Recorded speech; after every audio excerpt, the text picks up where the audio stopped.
விஜய் டிவியில் ஒளிபரப்பாகிட்டு இருக்கிற cook with கோமாளி நிகழ்ச்சியில் நடுவராக இருக்கிற செஃப் தாமு தனக்கு ஏற்பட்ட உடல்நலை பிரச்சனை பற்றி ரொம்பவே எமோஷ்னலாக பேசியிருக்காங்க.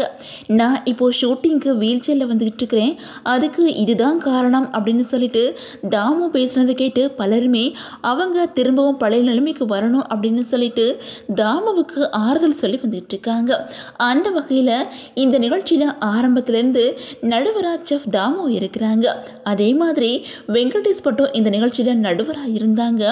ஆனால் 4வது சீசனில் வெங்கடேஷ் பட் விலகிட்டாங்க. அதை தொடர்ந்து 5வது சீசனில் செஃப் தாமு கூட மாதம்பட்டி ரங்கராஜன் நடுவராக கலந்துக்கிட்டாங்க.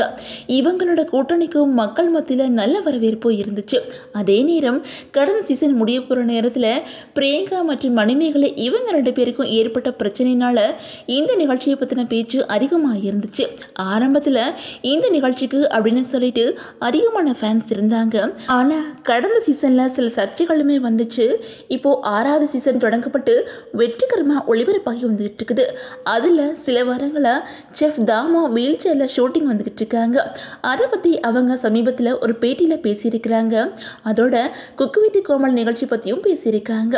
அதில் அவங்க என்ன சொல்லியிருக்காங்க அப்படின்னா, குக்கு வித் கோமாளி நிகழ்ச்சியை பொறுத்த வரைக்கும் கோமாளிகள் தான் இங்கே எல்லாமே, கோமாளிகள் இல்லாட்டி இந்த நிகழ்ச்சியே இல்லை. அதுலேயும் புகழ், சுனிதா, குரேசி இவங்க தான் இந்த நிகழ்ச்சிக்கு முக்கியம். நான் தினமும் அவங்கள பாராட்டுவேன். இந்த நிகழ்ச்சியோட ஃபைனலுக்கு பிரியா, லக்ஷ்மி நாராயணன், நந்தகுமார், ராஜு இவங்கெல்லாம் வர்றதுக்கு அதிகமான வாய்ப்பு இருக்குது. அதே மாதிரி எனக்கு பத்மபூஷன் விருது சமீபத்திலாம் கிடச்சிச்சு. அந்த விருது அப்படிங்கிறது எனக்கு 40 வருஷ கனவாக இருந்துச்சு. அதுவும் சமையல் துறையில் எனக்கு அந்த விருது கிடைச்சது ரொம்ப மகிழ்ச்சி. எனக்கு விருது கிடைச்சதுக்கு இந்திய அரசாங்கத்துக்கு நன்றி சொல்லுவேன். ஆனால் நான் விருது வாங்கிட்டு இறங்கும் போது கால் பிறண்டு கீழே விழுந்துட்டேன். அப்போது இடுப்பு எலும்பு உடஞ்சிருச்சு.